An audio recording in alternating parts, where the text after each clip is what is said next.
Hey beauties, welcome back to 2000 and Pretty.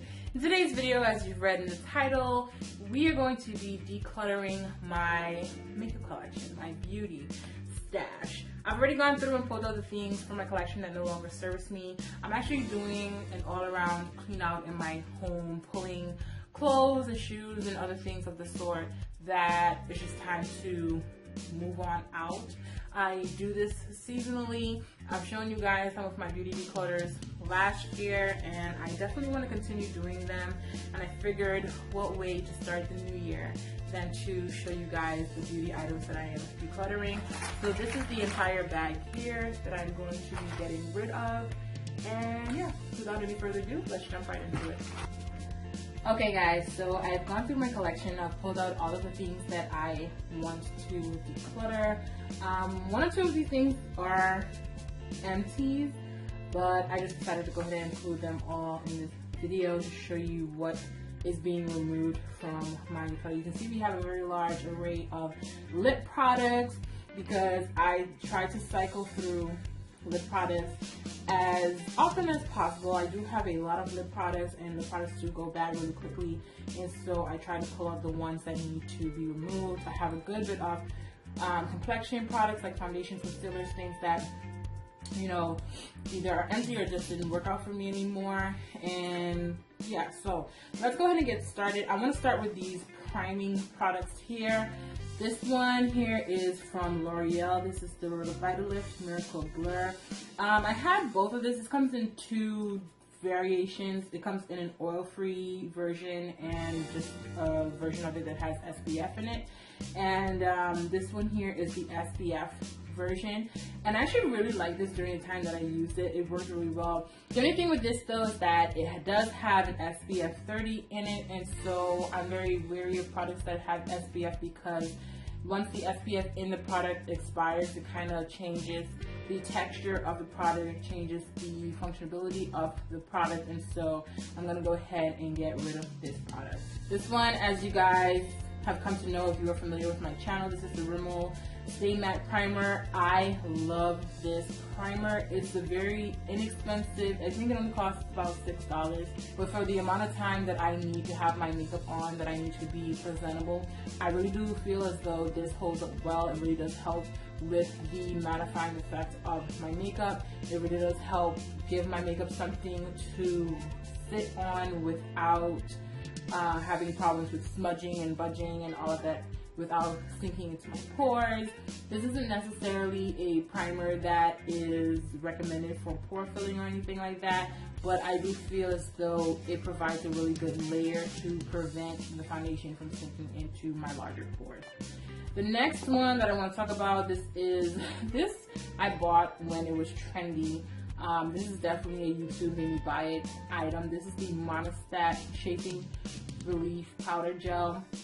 And this was something that when all of those silicone-based primers were very popular, this was one of those things that we purchased because it pretty much had the same ingredient list that the Smashbox, I'm not sure what that primer is called. It had the same ingredient list that the Smashbox primer had, and so this was all the rave at one point. I did use it to a good extent, and I did feel as though it did a good job at filling the pores and doing all of that, but then it just came and went. I didn't use it anymore, and then it kind of just sat there in my collection. And so yeah, now it's just the time to get rid of it.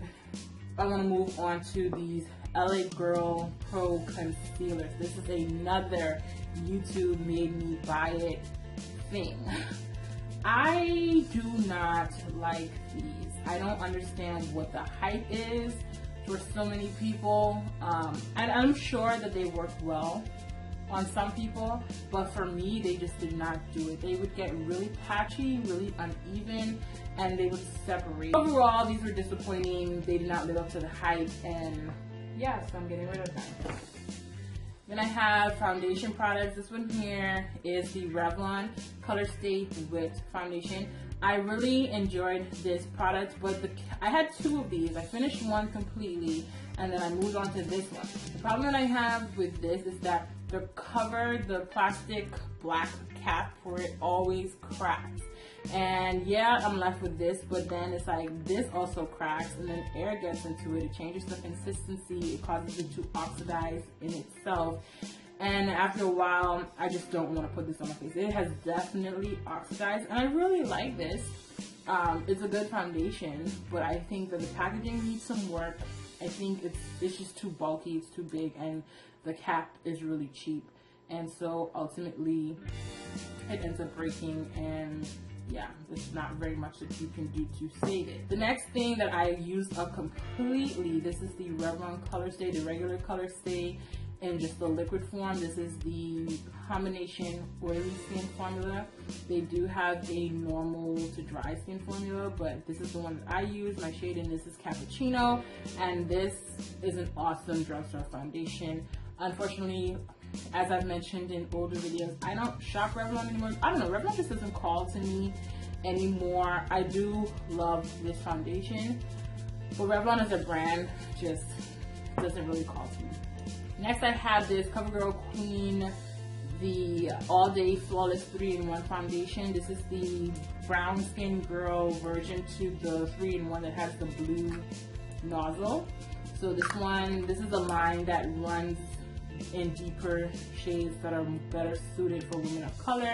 This foundation is actually an excellent foundation. The problem with this is that for the winter of 2014 and the winter of 2015, I was able to wear this foundation in this shade, which is Almond Glow, and it matched me perfectly. It was a beautiful shade on my skin. It held up really nicely. Just every good thing that you would want from a foundation, especially a drugstore foundation, it just held up to the standard, and I loved it. And so when I repurchased it, I repurchased it in Almond Glow, and I purchased it when I ran out of my second bottle. So this is my third bottle of this.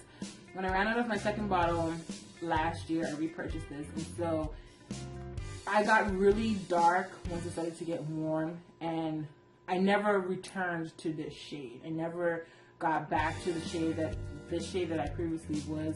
I do lighten up in the winter, but not the same every time. So this just was not a good match for me anymore. It makes me look really green, I think. I tried to wear this winter, and there's something about the color that didn't work for me. So I've had it sitting for about a year, so it's time to just let it go. The L'Oreal True Match foundations, these were amongst the earlier foundation purchases that I made for makeup, and these worked really nicely. I have two shades, N8 and C7. This one is completely empty. This one is almost empty, and they served me well, but they no longer have a place in my collection. They don't work anymore for me. I've found formulas that I like a little bit better, but these are good foundations to start off with. I won't take that away from them. Initially, with this here, I would mix up my Ben Nye.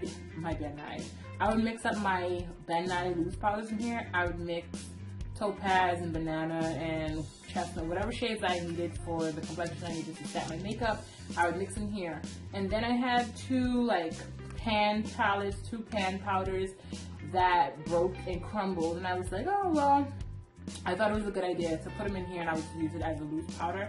But unfortunately, it changed the powder altogether. It became really textured, so it would not apply smoothly as, just the Ben Nye powders used to. It was really textured, and it just did not set my makeup nicely. When you have a pressed powder that breaks and crumbles, it's definitely not as fine and not as smooth as a powder that comes loose. So, I could press this, and I imagine that it would work fine, but that's just work I'm not interested in doing. This one here is from Black Radiance. This is the pressed powder in Bronze Glow. This I used as a setting powder, or as a just an overall finishing powder, mostly for filming. It doesn't hold up well, or doesn't hold up long enough for actual outings. It breaks down pretty quickly, so I would only use this powder for filming. But I found that after a while of using it, it just stopped picking up on my brush. It just kind of got really hard pressed and hard pan, and yeah, it was okay for filming. It's not something that I will purchase again because, like I said, I can't actually wear it out. It doesn't hold up for what I need out. This right here is from e.l.f.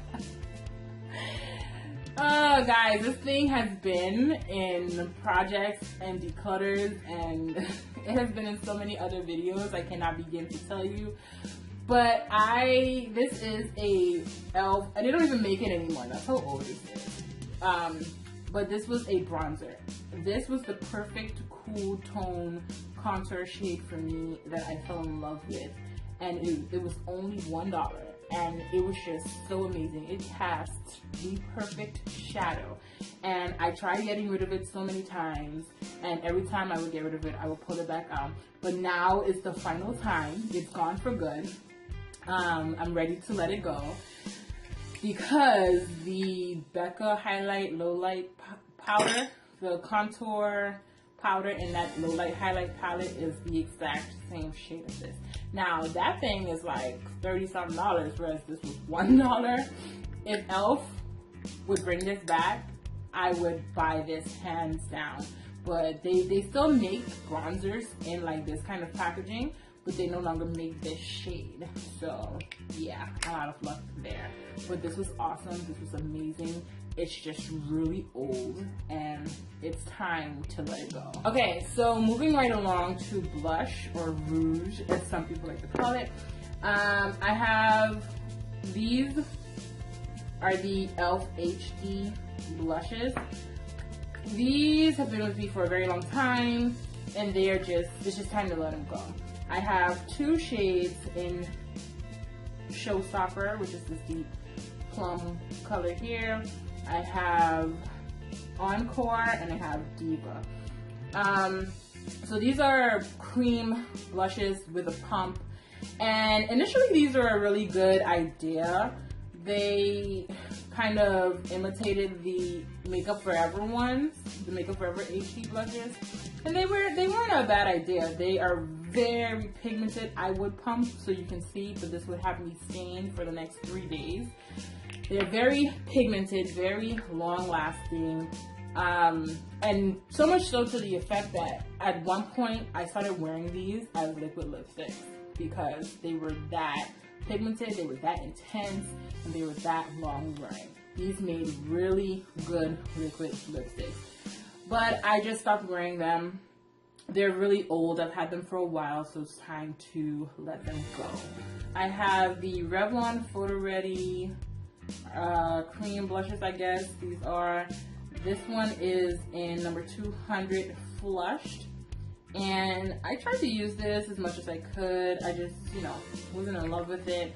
And what I don't like about blushes like these, the cream blushes that come in pots like these, is that whenever I would put my brush in it, because I would use these with a stippling brush, so whenever I would put a brush in it, it would pick up product from my face and deposit it back into the container.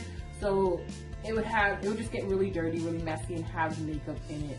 And I just didn't like how that looked. I tried to pan this one, so I literally would like scoop some out. I would take like a makeup spatula, scoop some out, like spread it in a spot, and kind of stipple the brush in it, and put it on my face that way.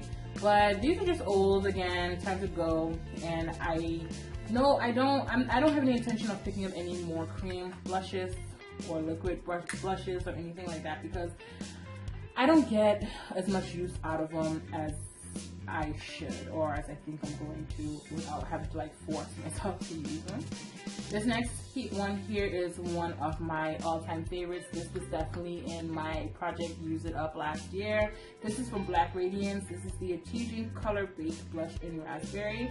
The only reason why I'm getting rid of this is because it's old. I love this raspberry blush. I'm absolutely going to pick up a new one. No lie, I used this almost the entire year of 2016. Like, this is my most used blush, and I just could not hit pan on it. You can definitely see it receding from the clay pot along the edges. But I tried to pan this and tried to use it. I definitely thought that I could use it in a year. And without fail, 90% of the time that I wore blush, I wore this. And I could not hit pan on it. But it's old. It definitely has a layer over it from just use, and it just needs to be retired. I love it. I'm going to pick up another one in this very same shade because even though I did use this the entire year, I'm just not tired of it. It is beautiful. It's a beautiful shade against my complexion, and I'm going to pick up another one, and I'm going to pick up some other shades, and I am going to pick up the bronzers that come like this as well, because those bronzers I can definitely use as highlighters. So I'm gonna repurchase this because I enjoyed it that much. Let's move on to liners and mascaras. Oh, I do have one brush here. This is an H&M blending brush. It says crease blending brush. This was either $1 or $2 from H&M, and feeling it against your finger, it feels like it's gonna be a really good brush. And I did try to use this for a few months. The problem that I have with this is that it's so scratchy. It does a good job of blending, I won't deny that, but I hate the scratchy feeling against my eyelid. I just kind of feel like the scratchiness is just aging me. Yeah, I just did not like the way it felt. This one here is the Urban Decay All Nighter Eyeliner. I love this. I used it completely up, like this literally just that little nub that fell out right here. I used it completely up, and it's a great eyeliner. I loved it, and I would probably repurchase it. This one here is a sample of the Kat Von D Tattoo Liner. This was so good. This is in the shade Trooper, and this was so good. I got this, I believe, in a Sephora Play box, and I would definitely repurchase this because this liner was so easy to use. It was so smooth. This is definitely something I should have remembered to include in my 2016 favorites, but I forgot. But this is so good. I used it completely up, and this little sample lasted me a good while. I have this pencil here from Wet n Wild. This is the Color Icon pencil in taupe. Nothing wrong with it except for the color. It's just not a color that I will get much use out of. And I have had it for a long time, so it is pretty dry, but there's that. The shade Moisture Ultra Curl and Define Mascara. You guys know that I love this. I love the tiny little bristles. I love how they grab my lashes and how they coat them, and I think that this is amazing, and when I see it in the store I will pick up another one. It's just that I used it up, it's gone, and that's it. This here is from Maybelline. This is the Master Graphic by Eye Studio liner. With liners like these, my L'Oreal one does this also, but with liners like these, I hate that this plastic cap doesn't stay with that. So yeah, this liner had so much potential, but I find that with the shape of it and everything, after I was done with one eye, because of how it's shaped, it could not get enough ink to drain to the tip properly so that I can line my other eye.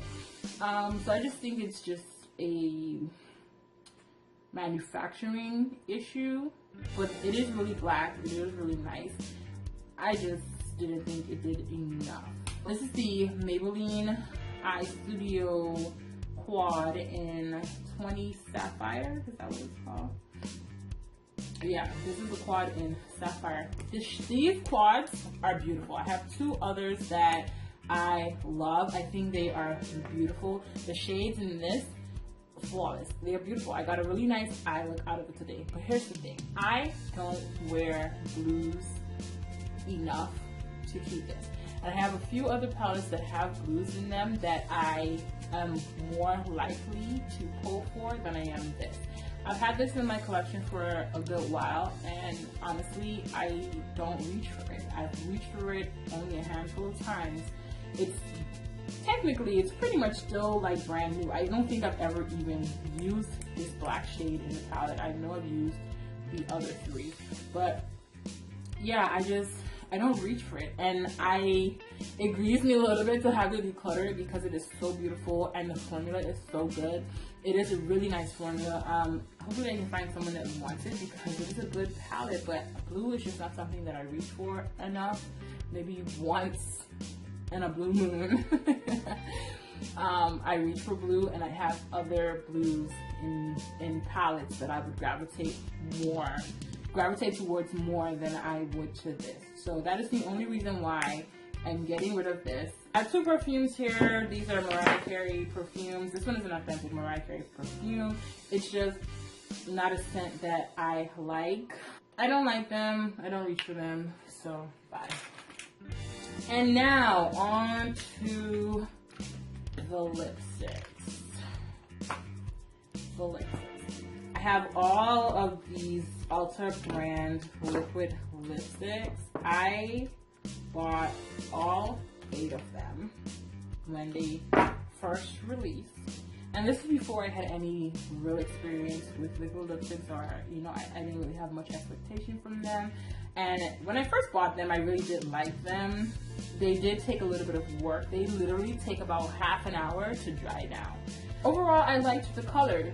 I like the color range, but after having experienced better quality liquid lipstick, the care and nurture and dedication it takes to wear these, I'm just not that committed to it. I have other things that work better, that dry down quickly, that stay longer, and this just takes too much work to maintain. I have 2 lipsticks here that I'm letting go, not by choice, but because they broke. These are both by Milani. This was a Milani limited edition lipstick. This is an Enchanted Ruby. It was that beautiful, that perfect burgundy shade. This one broke, and I tried to like scoop as much of it out of the tube that I could to use, but it's just time to let it go and move on. Similar story, this is Matte Confident. This is definitely something that you can still get. It's a permanent item, and I have repurchased it. Yeah, what can you do? I have these Revlon, well, this one's not Revlon, but I have these Revlon Color Burst Matte Bombs. I thought I had the Lacquer Bombs too, but I must have gotten rid of those already. This one is in the shade 220 Showy. This one is in 205 Elusive, and this one is in 245 Audacious. So these were fun, you know, during their time. But I do think that they've just gotten old, and they don't apply as seamlessly as they once did. I really like this mauve color here, surprisingly enough. I liked all of them. All the matte ones especially, I really liked. But like I said, they've just gotten old. They don't perform like they used to. They don't go on as smooth and as nice as they once did. This one here is from Jordana. I don't remember the name of it because it is completely wiped off the tube. I don't remember the name of the line or the name of the shade. And I think I used a pretty good amount of this. I think I grew out of this color more so than anything, because I found that it would go from a really nice subtle pink to this really flamboyant pink. And that just didn't always look good on me. But I did enjoy it. It was fun. We have this lip gloss, this Revlon lip gloss. I used to have a whole lot of these, and I would use them all the time. And I really enjoyed these lip glosses. I had a lot of Revlon products that I used to love. And this one, again, is just old. It's just time to go. I think I got about halfway through the tube, and I think now it just smells old, so it's time to go. Then we have some Wet n Wild lipsticks. Wet n Wild lipsticks expire really quickly, so I find that I have to filter through them pretty fast, which is a shame. Sometimes before I even get to actually using a Wet n Wild lipstick, it has already developed like white fuzz on the outside. And if you didn't know, whenever your lipsticks are developing any kind of white fuzz around the lipstick bullet itself, that is called lipstick mold, okay? It has just a layer around the bullet that is pretty textured, and it looks like it's sweating. But it's not water. It's not water bubbles. It's actual like pigment, and it's an actual film. And that is lipstick mold. Sometimes it's the color of the lipstick, sometimes it's white. And I find that that happens a lot with the Wet n Wild lipsticks. So be cautious of cheaper lipsticks. Yes, Wet n Wild lipsticks are affordable. They are $1.99, and oftentimes Wet n Wild has a 40% sale, so you can get them for almost nothing. They're affordable. The pigment is amazing. It's really packed with pigment. But the offset of that is that they go bad really quickly. They do not hold up. They do not last as long as a more expensive lipstick. Even a more expensive drugstore lipstick, they don't last as long. So yeah, that's that. And again, Wet n Wild lipsticks, these are the dollar line. Just shades that I am over. That's all. No big fuss or explanation to it. It's just time for them to go. This one here is from Nicki K. These were, again, starter lipsticks. They were okay to begin makeup with from the beauty supply store. Cheap packaging, cheap lipstick. I think it was only $1 or $2, so worth that. And this here is an Avon Ultra Color Lipstick Sampler. I'm just never going to use this. Someone gave this to me and I took it out of courtesy, but I'm just not going to use it. So I'm going to get rid of it. Alright, so this is the bag of everything. I am decluttering. A lot of things are just really old and time for them to leave my collection. One or two things in here are things that could have possibly been passed along, but I'm just going to get rid of all of it. It's kind of freeing to be done with all of this stuff. So that's it for this video. Thank you guys for watching, and I hope you enjoyed my declutter. Check my description box for all of my social media links, and feel free to leave a comment. And I will talk to you guys in the next video. Bye!